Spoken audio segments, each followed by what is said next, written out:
So now India is concerned that EU's deforestation-free regulation could be disguised as trade restrictions.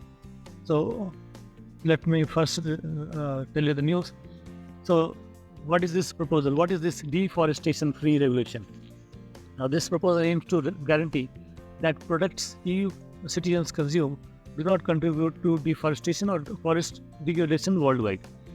It will be implemented from December 2024, possibly leading to discrimination against some countries and acting as a disguised restriction on international trade.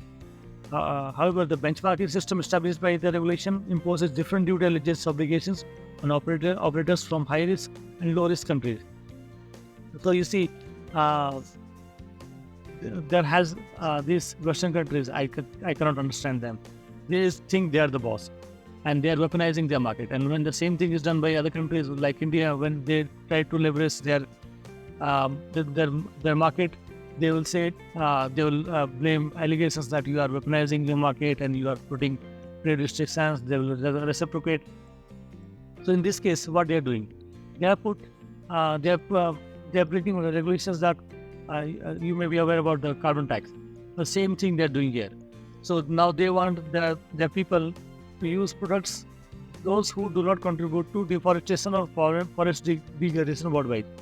Whereas they have done it. They have deforested the whole of India. They have deforested the whole of Africa now.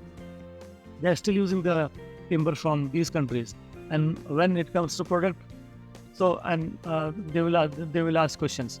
So India is disputing this regulation in the World Trade Organization, because under the World Trade Organization you cannot put undue restrictions on the trades, and you cannot put unnecessary and taxes just on your whims and fancies. But and you will also see this news. They say they have established different benchmarking for high risk and low risk countries. Who will define this? High risk and low risk countries, they will decide. So countries from Europe or from the friendly Western countries, they will put them in low risk countries, and they can put any country in the high risk, and then they will demand different kind of due diligence from exporters from those countries. So it is nothing but disguised trade restrictions only on the part of EU, and India should contest this in WTO. Now moving on to next news. PSBs, public sector banks, they want the cap fixed on the management level hiring to be relaxed. So what is the news? The state-run banks have urged the government to relax the cap that stops them from hiring more people for middle and senior level management positions, saying it will boost efficiency. People in the world, in the ET, they have said the news. The government has put a cap on the number of chief general managers, and assistant general managers a state-run bank can have based on their business size. For example, a bank with an annual business size of 1.6 lakh crore can have a maximum of 12 general managers only. Lenders are saying that consolidation in the banking industry has thrown up the need for more and more mid-level personnel. So they want the size of the senior management and the middle-level management to be increased. Why this cap has been placed by the government? This cap has been placed so that there is no unnecessary oversizing of the mid and senior level managers, and the workforce should be of considerable size. But now it is creating a kind of choke in the industry, because many of the people, the business has also grown, and many people, they are stuck because the average age in the senior level positions and the mid-level position, it has come down very sharply. Now people, no more vacancies are created, and there is kind of a clog or a jam, or a kind of traffic jam. People are not able to move up the ladder. That is discouraging them. The business has also increased, so there is a need now for increasing the number and relaxing this cap. So I hope the government will consider this proposal. IBDIC is working on a letter of credit on based on blockchain. What is this IBDIC? Let us see. IBDIC is Indian Bank's digital infrastructure company.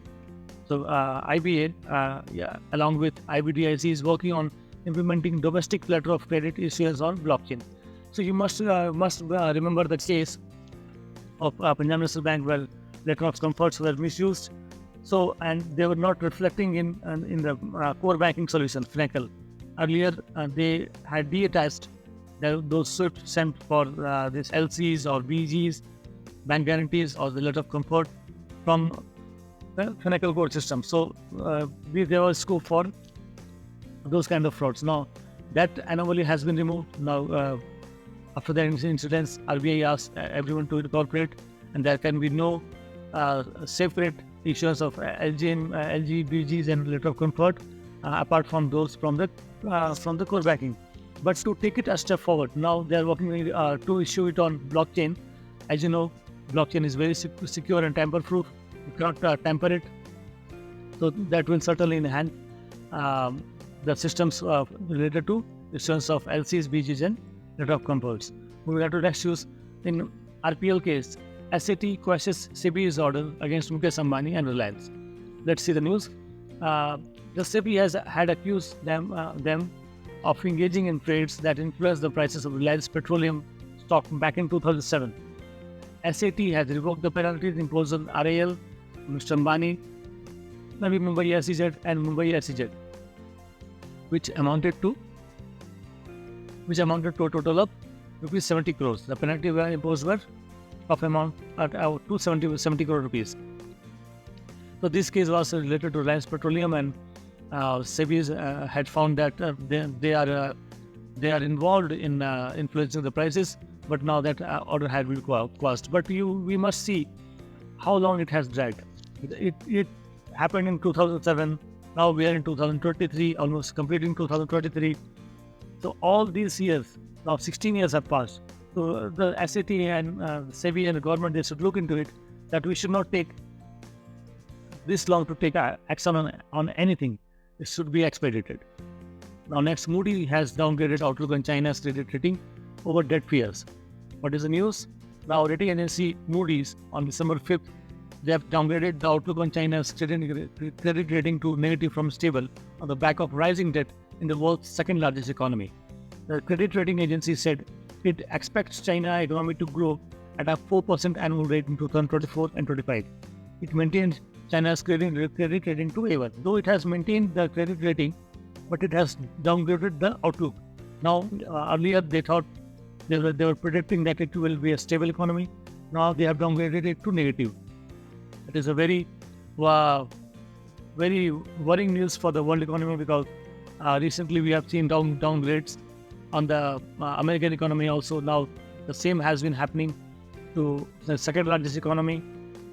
That is not good news for the world, and because now in the globalized world we all are connected. So if China will not grow, if America is slowing down, if there are concerns on the debt risk on American economy, it is not a good news for any economy, be it India, be it anyone.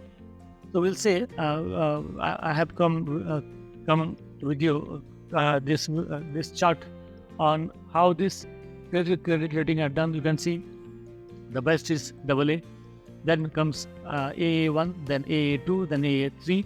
These are all P1 prime. Then it is A1, A2, A3, then it starts BA1. So it goes on like this. You can go through the chart, it will be beneficial for you. Moving on to the next news. Banks has submitted a proposal to declare all Saturdays as banking holiday. The Finance Minister tells Parliament. So under the wage negotiations process, the employees associations and unions, they have been asking since long that we can move towards a 5-day week for the banks with the use of UPI, with the use of IMPS, RTGS. They all are working 24/7 now. So there is no need that banks continue to work for 6 days, and the customers, they can use these facilities for their transactions, and at least this will help bank employees to maintain a work-life balance, and it will also give a much needed relief for the employees. So unions, they are asking now, the IBA, they have put forward a proposal for government's approval, and if it goes through, it will be a big change for the banking industry as a whole. Moving on to next news, SEBI to acquire 20% stake in SBI pension funds held by SBI Capitals. So SBI already owns 60% stake in SBI pension funds. Now after this, they will be holding 80% of the equity in SBI pension funds. SBI fund management holds the rest of the 20% stake in SBI pension fund. So there will not be much change in the management. Only the shareholding pattern will change for SBI pension funds. CBI has filed FIN, and they have searched 30 locations over rupees 820 crore IMPS transactions in UCO Bank. So UCO Bank, they have filed a complaint against 2 support engineers working with the bank and other unknown persons for the IMPS issue happened recently. They have alleged that suspicious immediate IMPS transactions amounting to rupees 820 crore. Out of it, they are saying we have recovered around 700 crore rupees, but still it was a big issue. We were also updating our viewers on the issue where transactions initiated from some of the private banks, they were not the accounts from the initiating banks, they were not debited, but the amount was credited to the beneficiaries in UCO Bank, and people they used it in this technical glitch in large scale. Earlier, UCO Bank was saying it is just a technical glitch, but now you see they have filed cases. We need to investigate. It is a very, very serious case, and it should concern everybody, right from the customers to the bank to the government, RBI. Everybody has to be, because if it went undetected for long, it could have resulted into collapse of the bank also. So we should find out the reasons and we should plug the loopholes so that this kind of incidences then should not reoccur. And now RBI raised in peer-to-peer lending practices after finding rule violation. What is the news? Reserve Bank of India has conducted inspection of at least 10 lenders in the fast-growing sector, peer-to-peer sectors, between June and September, and then they have come out with this action. Now, what is peer-to-peer lending?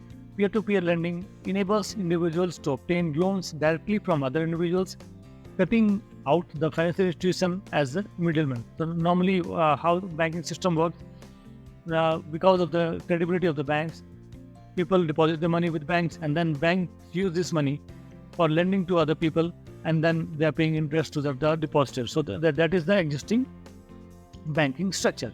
Now, in the peer-to-peer lending, some websites, even banks have jumped into this business, and they have floated their own peer-to-peer lending websites. So they work as intermediary, and they connect people who needs money and who want to lend them money. So the returns are slightly higher, and they are claiming that you can earn up to 12% interest on your money, but that is also risky because you are not able to meet the person. You're not able to ask for the due diligence, and maximum you can check their civil score and the repayment on that website only. So now this sector is growing, but now with the growth, regulation is also important. Then that's what ICAI has done. I will welcome this step personally. US has examined Hindenburg allegations before giving loan to Adani.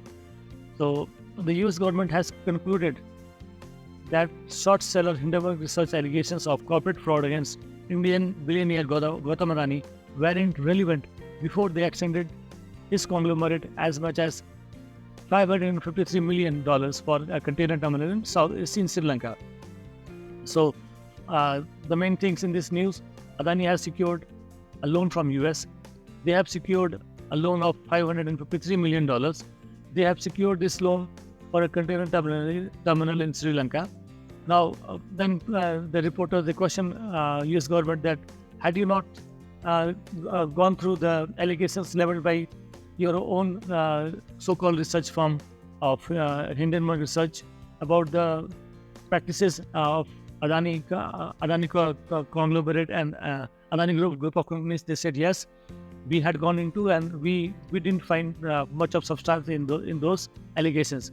The same opinion has come from Indian Supreme Court also. They had damaged Mr. Gautam Adani and his company, and the biggest hit was taken by the retail investors in India, You have seen how the prices have moved, and this can be one. This can, if we will go into it, it can be termed as the biggest corporate fraud if the allegations are not found to be true. So SEBI has to work, and they has to come clean, and they should make their report public, so that the allegations can be discussed, and later on the prices should not be manipulated like this. Again, now 71 notices have been sent to online gaming firms for GST of rupees 1.12 lakh crore. In a reply to a question in Lok Sabha, government has given this information that on the backdrop of the levy of 28% GST on online gaming companies from October 1, they have given out 71 notices to different gaming firms. Now, under the rules, the overseas gaming firms who operate in India have to register in the country for payment of GST. So now there are two things. First thing, the overseas gaming firms, they have to register so that they can comply with the regulations of the GST, and also government is following up with these firms.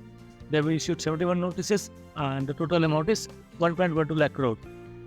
So now it will be going to be difficult for the companies, and they will no longer able to escape the penalties and the compliances under the GST.